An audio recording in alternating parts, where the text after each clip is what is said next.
couple of things we're going to talk about are what to do in the process and how to use social media. And then we're also going to talk about some no-nos and some things not to do or some do nots. And within this, we're going to be talking, I think it's very different, right? We have Facebook, right? It's an older platform for the older generation now. There are quite a few college coaches on that, but there's very few prospective student athletes. So it's used for recruiting, but it's limited, I would say. Twitter, even more so. Twitter is obviously, as you guys know, it's more of a text messaging platform. You're shooting 140 characters, I think it is, at an individual, and then it's almost like a news platform, right? So it's not as much of a, hey, look at me showcase like a Facebook, perhaps. It's more of a day in and day out, just chit chatting to see what's up. There are a lot of coaches on Twitter as well. And then we have the behemoth, as I'm terming it. And really, I think not only is Instagram, what I'm talking about here, Instagram is not only the behemoth of the social recruiting space, but I think it's going to become the main social piece going forward. You can already see, I think there's a couple of great programs out there. SMU, Central Florida, most Power 5 schools, I would say, especially on the men's side, because that's my forte. That's my line of experience here. They have very well put together. And many times it's either the assistant coach or even some sort of marketing professional or marketing intern in the sports information department that helps them out with their site. So you'll see schools like, I think UCF, for example, they list all their accolades, all their facilities, all their workouts that they've done with the team in the past 6 months on video. It's very, very useful. And obviously this should make sense what I'm about to say, but UCF is a team that recruits primarily international. So not every international player is able to come and visit campus 3 times, right? Whereas, someone from Windermere or Winter Park or Kissimmee down the street from UCF, they could easily, see UCF anytime, or for anyone in the Southeast for that matter.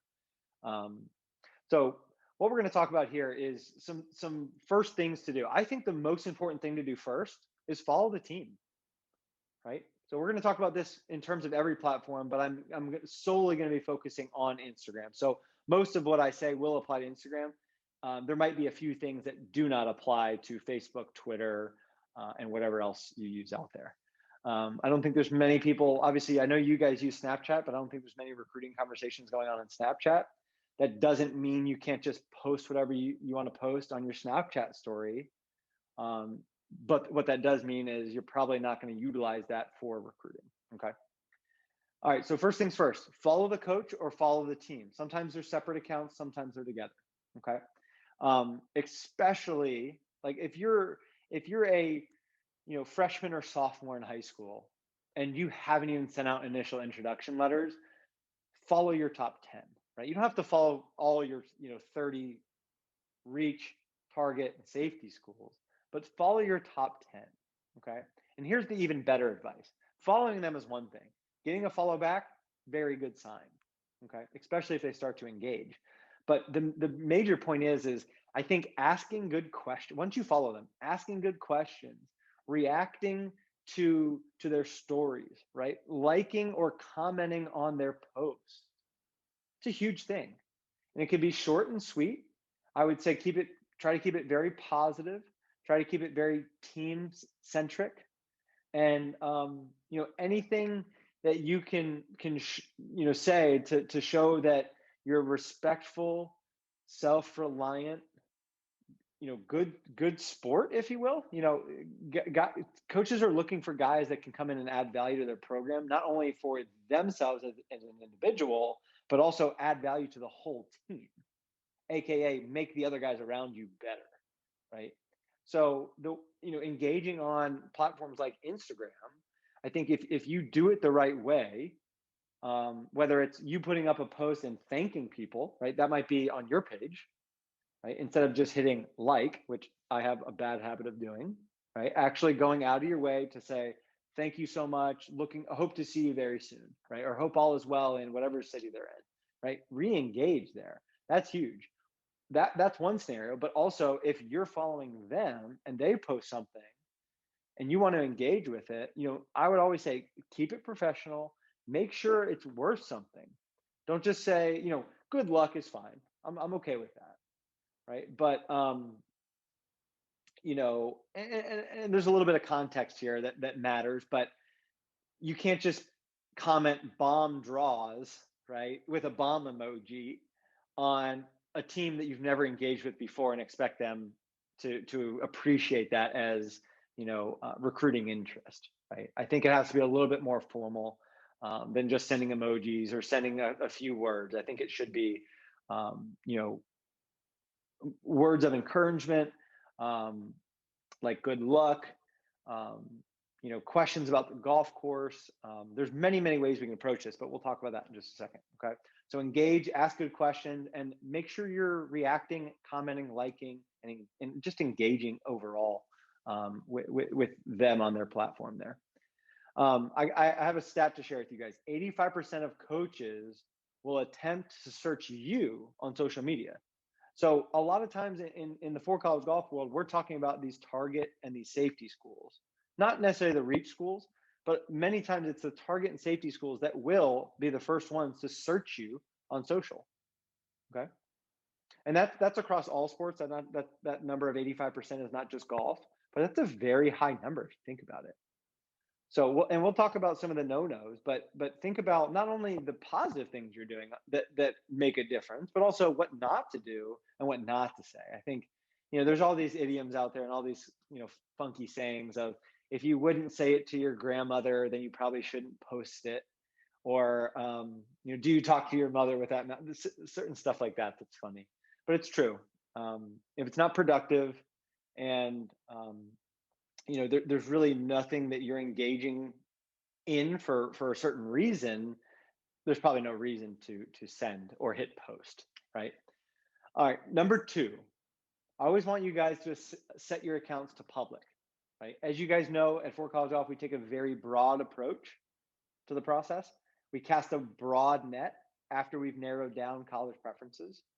And the reason I want you guys to set your profiles to public is because if a coach wants to engage with you and he clicks that button and it's private, or they're not even allowed to view it, right? And you go 2-3 days, we might lose that coach. You might lose that coach interest right away.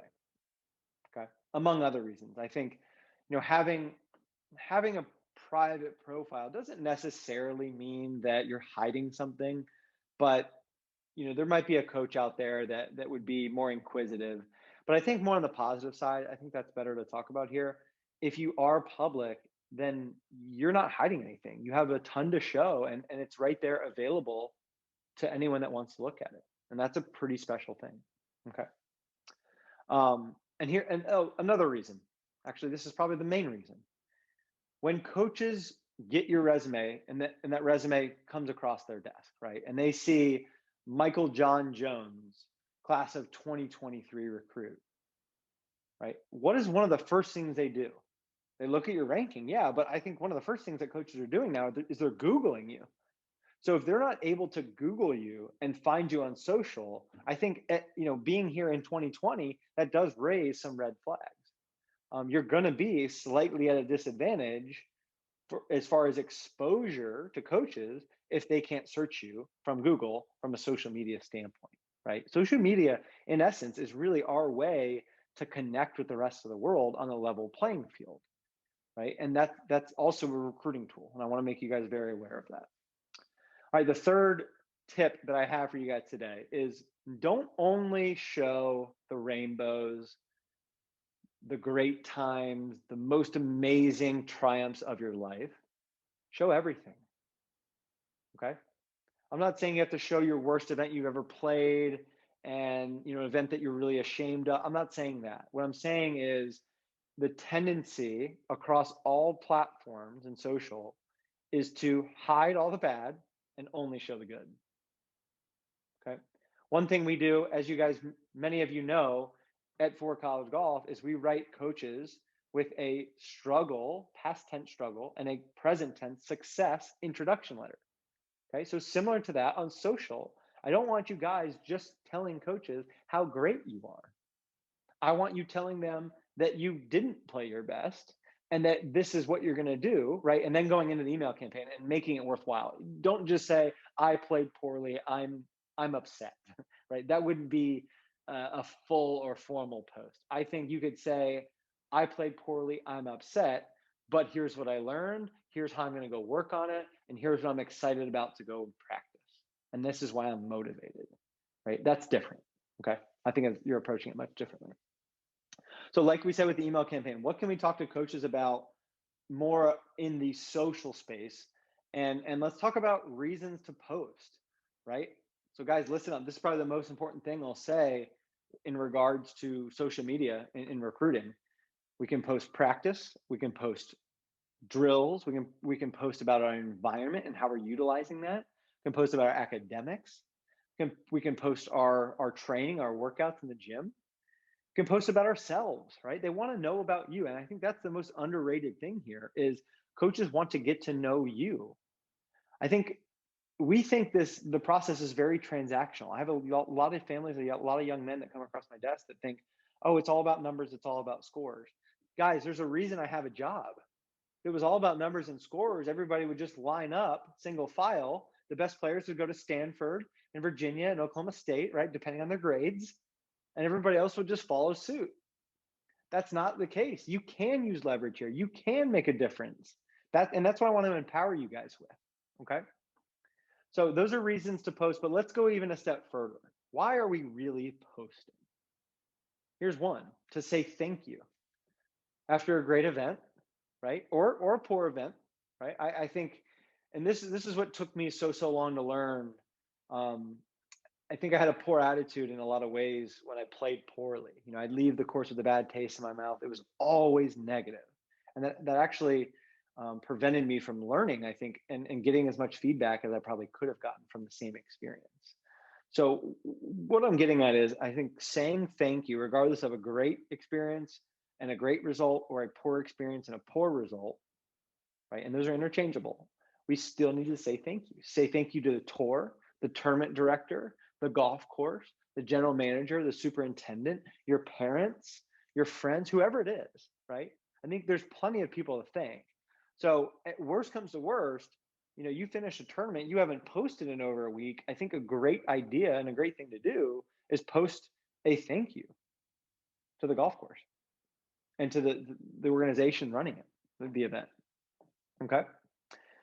Another reason to post, I think this is equally important, to support others, right? Not only yourself, but supporting others. I think some of the most established recruits, the best young men that I see on social, they're not only involved with things outside of school and extracurriculars and charity and all that, but they're very appreciative, right? They're supporting others, they're thanking others. They're picking up a man when he's down, in a way, right? I think that's another great reason. This one's a little bit less tangible, but the third reason I think we should post is to share news or add humor, right? So I think those are a little bit different. Let's talk about each. Sharing news. Okay, so news that's not just right in front of, on mainstream news.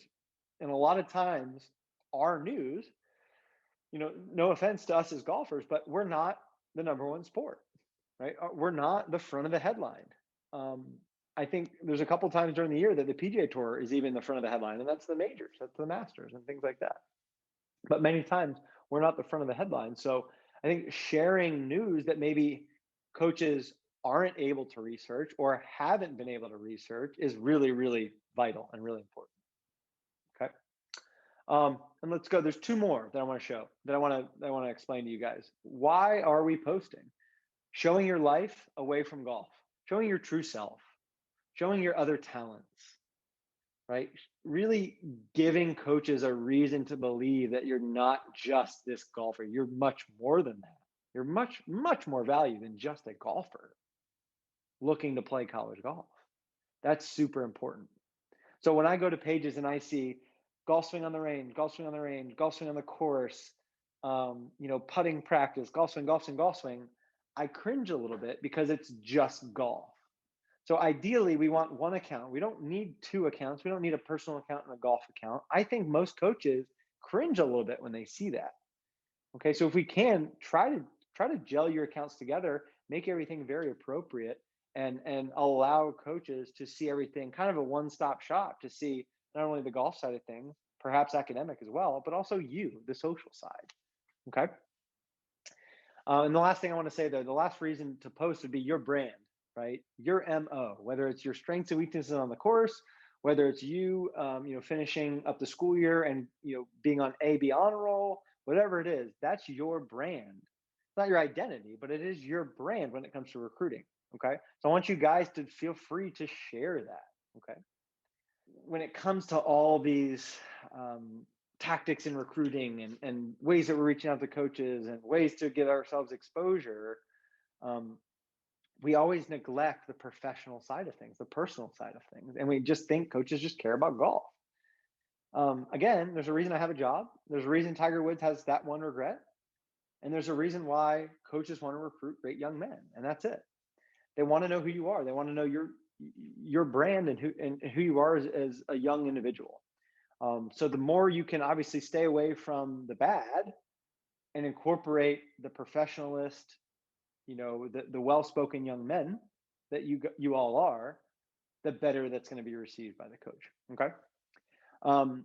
Anything that you post that's rude or it could be maybe associated with bullying or even just some silly comments, guys. I mean, we are living in the world that as soon as you hit share or post or join or whatever it is, it doesn't matter what it is for the rest of your life, guys.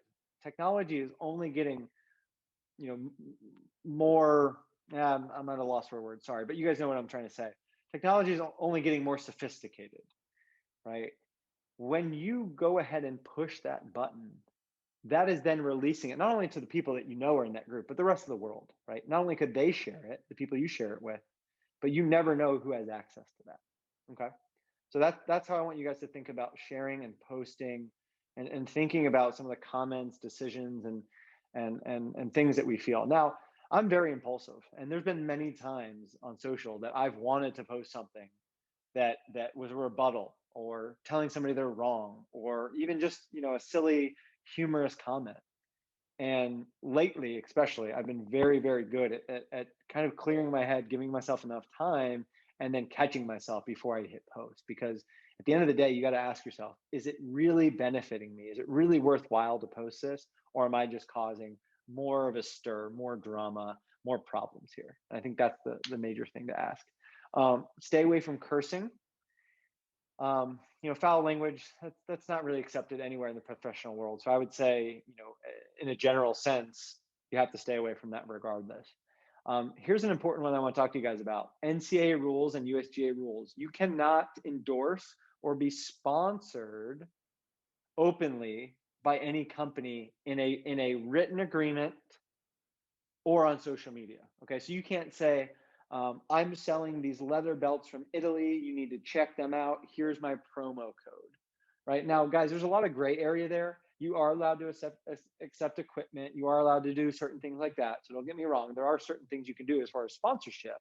But as far as endorsing a company, that is the one thing I would stay away from, okay? Because that's going to render you ineligible in the NCAA, and that's also going to hurt your amateur status and potentially even render your amateur status with the USGA as well.